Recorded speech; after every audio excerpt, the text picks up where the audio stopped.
네, 이제 말씀 나누겠습니다. 여러분, 보이스피싱이라고 많이 들어보셨죠? 그러니까 전화로 개인 정보를 알아낸 뒤에 범죄에 이용하는 전화 금융 사기 수법을 뜻합니다. 2006년 5월에 이 범죄 사례가 처음으로 발견되었다고 해요. 네, 그리고 해를 거듭할수록 그 피해 금액이 점점 늘어나고 있는데 2006년도에는 약 106억 원이었던 피해액이 지난 2020년도에는 무려 7천억으로 그 피해 규모가 70배에 달한다고 합니다. 그러니까 그만큼 많은 사람들이 그것 때문에 피해를 입었다는 증거인데요. 자, 이 보이스피싱에 대한 불안감이 점점 커지다 보니까 자연히 모르는 번호로 걸려오는 전화를 우리는 기피하게 됩니다. 자, 그런데 요즘 같은 연말이 되면 교회에 다니는 사람들에게 보이스피싱만큼 피하게 되는 전화가 또 있다고 합니다. 어떤 전화냐면 교역자에게 걸려오는 전화입니다. 자, 연말이 되면 내년도 사역을 준비하기 위해서 함께 일할 사람을 세우게 되는데 주로 교역자들이 그 일을 감당하죠. 그러니까 청년부뿐 아니라 전 교회적으로도 당회 전까지 신천 임원을 세우고 교회 학교에서는 교사를 세우고 또 속회에서는 속장을 세웁니다. 자, 그런데 문제는 누구도 내년에는 제가 한번 임원해 보겠습니다, 제발 저 교사 좀 시켜주세요, 저 속장하고 싶어요 라고 먼저 나서는 분이 없다는 겁니다. 그러니까 이건 어떤 교회를 가나 똑같습니다. 뭐 큰 교회나 작은 교회나 역사가 깊은 교회나 개척교회나 어느 교회를 가도 일할 사람은 늘 교회에서 부족하거든요. 그러니까 그러니 주로 교역자들이 전화로 권면을 하게 됩니다. 특별히 요즘 같은 연말이 되면 주로 권면하는 전화를 교역자가 하다 보니까 이 연말에 걸려오는 교역자의 전화를 보이스피싱만큼 그것보다 더 깊이 하는 것 같아요. 네.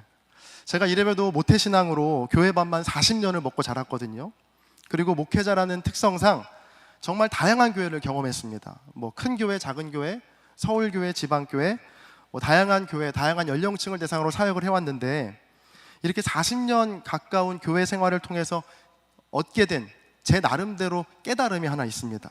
제가 한 문장으로 이 깨달음을 정리해 봤는데 이 문장은 제가 생각해도 거의 진리와 가깝습니다. 진리라는 건 아니고 진리와 가까운데 얼마나 가까운지 한번 들어보세요. 이런 깨달음입니다. 교회 일을 한 번도 안 해본 사람은 있어도 한 번만 해본 사람은 없다. 자, 거의 진리에 가깝지 않습니까? 이 교회를 다니면서 교회 사역을 아예 한 번도 안 해본 사람은 있을 수 있지만 그 사역을 한 번만 해본 사람은 아무도 없다는 겁니다. 다시 말하면 한 번 사역을 시작하게 되면 주구장창 줄줄이 끊임없이 하게 되는 일이 바로 교회의 사역이라는 의미죠. 그러니까 제가 이전에 전도사로 사역했던 어느 교회에서 있었던 일입니다. 그러니까 교회 학교 담당으로 부임하게 돼서 교사분들과 같이 첫 만남을 가지게 되었는데 그러니까 그때 제가 다들 교사를 몇 년 하셨는지 물어본 적이 있거든요. 그러니까 그 중에 가장 막내, 가장 어려 보이는 교사분께서 처음으로 이렇게 말을 뜨셨어요. 전도사님, 저는 얼마 안 돼요. 저 올해로 교사 10년 차입니다 라고 말씀하시더라고요. 그러니까 가장 신입이 10년 차니까 그 위는 더 말할 것도 없겠죠. 그런데 더 놀라운 건 교사를 수십 년째 하신 분들이 교사만 하는 게 아니고요, 찬양대, 찬양팀, 속장, 선교회장, 교회데코, 꽃꽂이, 주방봉사, 이러한 어마어마한 사역들을 동시에 하고 있는 겁니다. 그러니까 그것도 1, 2년이 아니고 수십 년 동안이요. 이런 일이 그 교회에서만 있는 매우 특별한 일은 아닙니다. 그러니까 물론 그분은 좀 극단적으로 일을 많이 하시긴 했지만 아무리 교회가 크고 모든 시스템이 다 갖춰 있다고 해도요, 막상 그 교회 안으로 들어가 보면 상황은 되게 비슷합니다. 일하는 사람은 늘 부족하거든요. 자, 그런데 이렇게 일꾼이 부족한 상황은요, 어제 오늘의 일만은 아니었습니다. 바로 예수님 시대 때부터 있었던 일인데 오늘 말씀이 바로 그 내용입니다. 우리 본문 35절을 함께 읽어보겠습니다. 35절 읽겠습니다. 시작. 예수께서 모든 도시와 마을에 두루 다니사 그들의 회당에서 가르치시며 천국 복음을 전파하시며 병과 모든 약한 것을 고치니라. 아멘. 자, 잠깐 오늘 본문이 있기까지의 과정을 설명해 드릴 텐데요. 8장과 9장의 내용, 마태복음, 혹시 성경 있으신 분들은 같이 따라오시면 좋을 것 같아요. 이 마태복음 8장에서 예수님은요, 나병 환자를 깨끗하게 치유하시고요, 백부장의 하인을 고치시고요, 베드로의 장모의 열병을 고치시고 찾아오는 모든 병자들과 귀신 들린 두 사람을 고치십니다. 그리고 한 장 넘겨서 9장에 보면 예수님은 역시 중풍병자를 고치시고 당시에 손가락질 받던 세리 마태를 제자로 부르십니다. 또 세리와 죄인들과 함께 식사를 하시는 장면이 나오죠. 그리고 9장 18절 이하에 보면 죽은 관리의 딸을 살리시고 12해 혈루증을 앓던 여인을 깨끗하게 치유하십니다. 마지막으로 맹인들의 눈을 뜨게 하시고요, 귀신 들려 말 못하는 사람을 고치십니다. 자, 이렇게 예수님은 8장과 9장에서 다양한 질병, 다양한 사람들을 찾아가 그들을 고치셨는데, 오늘 본문에 이르러 예수님은 정신없이 이렇게 바쁜 사역을 마치시고 제자들을 부르시거든요. 그리고 이렇게 말씀하십니다. 본문 36절과 37절입니다. 무리를 보시고 불쌍히 여기시니 이는 그들이 목자 없는 양과 같이 고생하며 기진함이라. 이에 제자들이 이르시되 추수할 것은 많되 일꾼이 적으니. 예수님 말씀은 얘들아, 일꾼이 이렇게나 많으니 정말 든든하다가 아니었고요, 추수할 건 너무나 많지만 일꾼이 너무나 부족하다라는 말씀이었습니다. 저는 오늘 말씀을 준비하면서 다른 분도 아니고 예수님께서 일꾼이 적다 하신 이 말이 제게 얼마나 위로가 되었는지 모릅니다. 한창 그 오디션 프로그램이 유행일 때 제가 아주 잠깐 스치듯 꿔봤던 꿈이 하나 있었거든요. 그건 뭐냐면 교회에서 교사나 속장이나 리더를 세울 때에도 저런 오디션을 봐야 하는 상황이 생기면 어떨까 하는 말도 안 되는 꿈이었죠. 교사나 속장에 지원하는 분들이 너무 많아서 오디션을 통해서 선발해야 하는 일꾼 과잉 사태가 생기면 얼마나 좋을까 하는 생각이 있었는데, 오늘 말씀을 묵상하면서 그 생각이 제 망상이었다는 것을 깨닫고 과감히 접기로 했습니다. 오늘 말씀을 통해서 일꾼이 적은 것은 이상한 일이 아니라 오히려 당연하고 매우 자연스러운 일이라는 것을 깨닫게 되었거든요.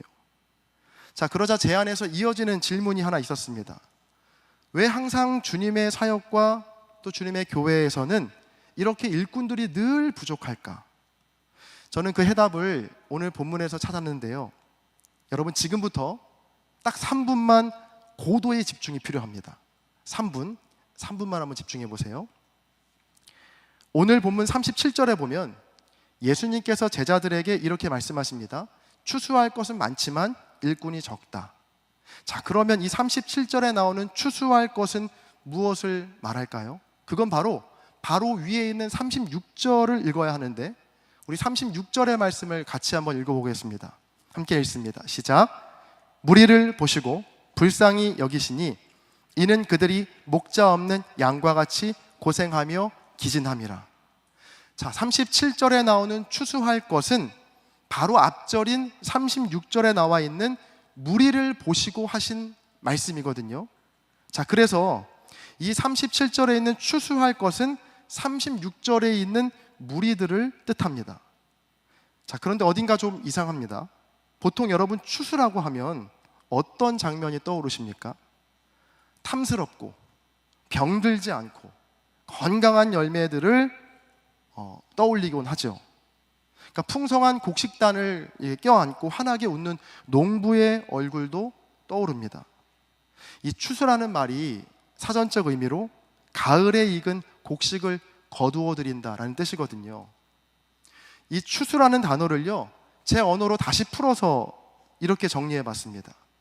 곡식과 열매들을 통해 얻게 될 이익과 나의 노동력을 맞바꾸는 행위. 이건 중요한 표현이니까 제가 다시 한번 강조하겠습니다. 추수란 곡식과 열매들을 통해서 얻게 될 이익과 나의 노동력을 맞바꾸는 행위, 이것이 바로 추수입니다. 자, 그래서 이 추수에는요, 추수할 것, 즉 내가 거둬들일 곡식의 상태가 매우 중요합니다. 이 곡식이 과연 나의 땀과 나의 수고와 나의 노동력을 투자할 만큼의 상태인가 아닌가가 정말 중요하거든요. 그거에 따라서 그 밭에 일꾼이 많이 몰리기도 하고요, 일꾼이 없기도 합니다. 요즘 넷플릭스에 뭐가 유행이죠? 흑백 요리사가 유행입니다. 그러니까 제가 인터넷에 이렇게 쳐봤습니다. 세계에서 가장 비싼 식재료라고 제가 검색을 해봤거든요. 방금 이 말이 오늘 설교의 킥이었는데 웃지 않으신 분들은 나중에 꼭 흑백요리사 보시기 바랍니다. 자, 그 중에 서양의 송로 버섯이라 불리던 이 트러플 가격이 엄청 비싸더라고요. 그게 1kg당 약 300만 원에 달한다고 합니다. 만약 어떤 사람이 여러분에게 트러플이 있는 곳으로 데려가서 그 트러플 좀 수확해 달라고 제안을 한다고 생각해 보세요. 여러분이 이 제안에 어떻게 반응하시겠습니까? 대답도 하기 전에 트러플을 향해서 막 뛰어가겠죠. 왜냐하면 추수를 위해서 소비하는 나의 에너지보다 그 추수를 통해 얻게 될 유익과 이익이 더 크다는 것이 확실하기 때문에 우리는 그 밭으로 달려갈 겁니다. 그러니 누가 시키지 않아도 자연히 그 트러플 밭은요, 일꾼들로 넘쳐나겠죠. 자, 그런데 예수님께서 말씀하신 이 추수할 것, 즉 곡식의 상태는 어떤가요? 병든 자, 약한 자, 목자 없는 양처럼 고생하며 지쳐 있는 자, 그들을 보면서 주님은 추수할 것이라고 표현하고 있는 겁니다. 자, 이제야 궁금증이 풀립니다. 왜 주님의 사역에는, 또 교회에는 왜 항상 일꾼이 부족할까? 그 이유는 추수할 곡식에 대한 다른 이해 때문입니다. 우리가 생각하는 추수밭과 예수님이 말씀하시는 추수밭이 달라도 너무 다른 거죠. 우리가 생각하는 추수밭은요, 트러플로 가득한 밭입니다. 내가 들인 노력과 수고 그 이상의 보상을 안겨줄 것이 확실한 곳, 그것을 우리는 트러플, 그것을 추수밭이라고 합니다. 그게 확실하다면 일하는 수고와 어려움 충분히 감내할 수 있습니다. 자, 그런데 주님께서 가라 하시는 추수밭은 그런 곳이 아니거든요. 내가 들인 노력과 수고 그 이상의 보상을 절대 안겨줄 수 없는 곳, 병든 자들과 약한 자들, 지쳐있는 자들이 모여있는 곳, 순전히 나는 주기만 하고 되돌려받을 가능성이 전혀 없는 그곳이 추수밭이라고 주님은 우리에게 말씀하고 그 밭으로 초청하고 계신 겁니다. 자, 그러니 그곳에 당연히 일꾼이 있을 리가 없겠죠. 우리는 그런 곳을요, 추수밭이라고 부르지 않고 가시밭이라고 부르거든요. 주님께서 추수밭이다라고 말씀하신 곳은 우리가 보기에는 가시밭처럼 보이는 곳입니다. 예수님께서 마태복음 8장과 9장에서 만난 사람들을 떠올려 보세요. 나병 환자, 중풍병이 걸린 하인을 둔 백부장, 열병으로 앓아누운 베드로의 장모, 세리, 혈루증 여인, 죽은 소녀, 맹인, 말 못하는 사람, 귀신 들린 사람, 병든 자. 여러분 모두 피하고 싶은 사람들뿐 아닙니까? 솔직히 살면서 별로 엮이고 싶지 않은 사람들이 많이 있습니다. 그런데 주님은 그런 사람들만 의도적으로 찾아갔습니다. 그리고 그들을 치유하셨습니다. 왜냐하면 주님의 눈에는 바로 그들이 추수해야 할 열매로 보였기 때문입니다. 제가 오늘 말씀의 제목을 쓸데없어 보이는 일이라고 정해봤습니다. 말씀을 준비하면서 오랜 시간 이름 없이 빛도 없이 맡겨진 자리에서 일꾼의 사명을 감당하고 있는 수많은 분들을 한번 떠올려 봤어요. 세상이 보기에 교회 사역만큼 쓸데없어 보이는 일도 없습니다. 교회 일을 한다고 누가 돈을 주는 것도 아니고요. 오히려 내 자원과 내 에너지를 많이 소비합니다. 또 사람에게 상처받는 일 허다하죠. 사회에서는 절대 만나고 싶지 않은 사람들에게 아쉬운 말을 해야 할 때면 내가 왜 지금 이걸 하고 있는 거지? 라는 생각이 들 때가 가끔, 아니 종종 자주 있습니다. 또 나를 도와주거나 또 내 수고를 알아주는 사람은 왜 그렇게 없는지, 또 내 대신 일을 맡겠다는 사람은 또 왜 그렇게 없는지. 여러분 혹시 지금까지 내가 해왔던 모든 사역들이 내 인생에 아무런 도움이 되지 않는 정말 쓸데없어 보이는 일이었다고 생각했던 분이 계셨다면 오늘 말씀을 통해서 위로를 받으시고 또 확신을 얻으시기 바랍니다. 이제까지 여러분이 가시밭이라고 여기고 걸어온 모든 길이 사실은 추수밭이었고, 가시 같은 사람들에게 상처받은 모든 일들이 실은 주님이 인정하시는 열매이고 상급이기 때문입니다. 이건 그냥 제가 여러분의 사역에 꼬드기기 위해서 드리는 거짓말이 아니고요, 성경이 말하는 확실한 위로임을 믿으시기 바랍니다. 이 반지의 제왕 저자로 잘 알려진 톨킨의 작품 중에 니글의 이파리라는 책이 있거든요. 그 책의 내용은 이렇습니다. 이 니글은 책의 주인공인데, 이 니글에게는요 평생에 이루고 싶은 꿈 하나가 있었습니다. 그건 뭐냐면 크고 멋진 나무 그림을 그리는 꿈이었습니다. 그래서 큰 나무를 그리기 위해서요 엄청나게 커다란 캔버스를 준비했습니다. 얼마나 그 캔버스가 컸는지 사다리를 타고 올라가야 그릴 수 있는 크기였죠. 이미 머릿속에는요 완성된 그림의 모습도 있었습니다. 자, 드디어 니글은 크고 멋진 나무가 있고 그 뒤로 펼쳐진 멋진 풍경을 생각하면서 그림을 그리기 시작했습니다. 자, 그런데 그 그림의 진도가 좀처럼 나가지 않는 겁니다. 여기에는 두 가지 이유가 있었는데요.